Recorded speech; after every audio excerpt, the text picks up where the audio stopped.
వద్దురా సోదరా, ఎల్లెల్లి గోతిలో పడొద్దురా, ఆదరా బాదరా మళ్ళీ జగనన్న చేతిలో పడొద్దురా అన్నట్టు ఏడు చేసినా ఓ పద్ధతి ప్రకారం పక్కగా చేసుకుంటూ వెళ్తోంది కూటమి ప్రభుత్వం. 2029 నుంచి 2024 దాకా జగనన్న చూపించిన సుక్కలు చూసి అతగాడికి మళ్ళీ ఛాన్స్ ఇవ్వద్దురా బాబో అని కూటమి లీడర్ల మనసులో గట్టిగా పడిపోనది. ఇప్పుడు అన్నింటికీ మించి అమరావతి మీద జగనన్న చెయ్యాలన్నా కన్నేయాలన్నా అస్సలు ఛాన్స్ ఇవ్వద్దన్నట్టుగానే గట్టిగా ప్లానింగ్లు ఎత్తున్నారు. ఎందుకంటే చింత సచ్చినా పులుపు సావలేదన్నట్టు ఇంకా జగనన్న ఏపీకి 3 రాజధానులని ఆలోచనలే చేస్తున్నాడు. తాను పట్టిన కుందేలకి 3 కాళ్ళంటున్నాడు. గొట్టాల ముందు కూకొని మాట్లాడినప్పుడల్లా అమరావతి మీద ఇసం కక్కుతున్నాడు. అందుకే భవిష్యత్తులో అమరావతి జోలికి జగనన్న వెళ్లకుండా కూటమి ప్రభుత్వం అన్ని విధాలుగా అష్ట దిగ్బంధనం చేస్తుంది.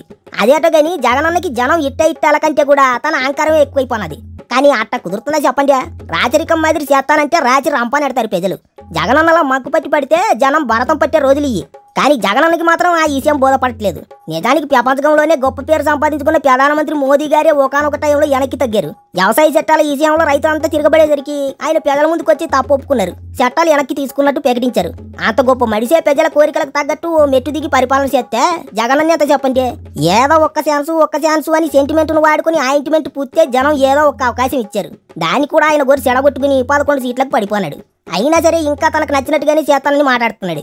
మళ్ళీ అధికారంలోకి వస్తే అమరావతిని మరోసారి చెరబట్టేందుకు ప్రయత్నం చేస్తానని జగనన్న చెప్పకనే చెబుతున్నాడు. అందుకే అలా జరగకూడదంటే, భవిష్యత్తులో అమరావతిని ఎవ్వరూ టచ్ చేయకూడదంటే కూటమి ప్రభుత్వం అధికారంలో ఉన్నప్పుడే అమరావతిని అన్ని రకాలుగా సుసంపన్నం చేయాలని చూస్తున్నారు. పెద్ద సంస్థల్ని అమరావతిలో నెలకొల్పేలా చేస్తున్నారు. తాజాగా రిజర్వ్ బ్యాంక్ ఆఫ్ ఇండియా కూడా రాజధానిలోని నేలపాటి దగ్గర 4 ఎకరాల స్థలం కొనుక్కుంది. 12 కోట్ల రూపాయలకు ఆర్బీఐ ఆ భూమి కొనుక్కుంది. ఆ స్థలంలోనే ఆర్బీఐ హెడ్ ఆఫీస్ కట్టబోతున్నారు. ఆర్బీఐ లాంటి సంస్థ అమరావతికి వచ్చిందంటేనే ఇక భవిష్యత్తులో కూడా అమరావతి జోలికి ఎవ్వరూ రారని అర్థమైపోయినది. రాజధానిని ఇక ఎవ్వరూ ముట్టుకోరని పక్కాగా సమాచారం ఉంది కాబట్టే ఆర్బీఐ వచ్చింది. ఇదొకటే కాదు, పెద్ద కంపెనీలు సైతం అమరావతిని అడ్డాగా చేసుకుంటున్నాయి. అమరావతిని కదిలించే ప్రయత్నం ఎవ్వరూ చేయలేరని తేలిపోనది. అందుకే ఎస్బీఐతో పాటుగా మిగతా బ్యాంకుల ఆఫీసులు కూడా అమరావతిలో వెలుస్తున్నాయి. రేపు ఒకవేళ కర్మకాలి ఎప్పుడైనా జగనన్న అమరావతి జోలికి వెళ్లాలన్నా ఆ అవకాశం దొరకకుండా కూటమి ప్రభుత్వం ఇట్ట అమరావతిని అన్ని విధాల ముందడిగే ఇస్తోంది. ప్రపంచ బ్యాంకు సైతం రుణాలు మంజూరు చేసింది కాబట్టి మరో 2 ఏళ్లలో అమరావతికి ఓ రూపం రాబోతుంది. అందుకే అమరావతి విషయంలో జగనన్న వెనక్కి తగ్గక తప్పదు. కాదు కూడదంటే మాత్రం ఏపీ ప్రజలు ఇంకా ఘోరంగా బుద్ధి చెబుతారు. అందులో ఎట్లాంటి డౌట్ లేదు.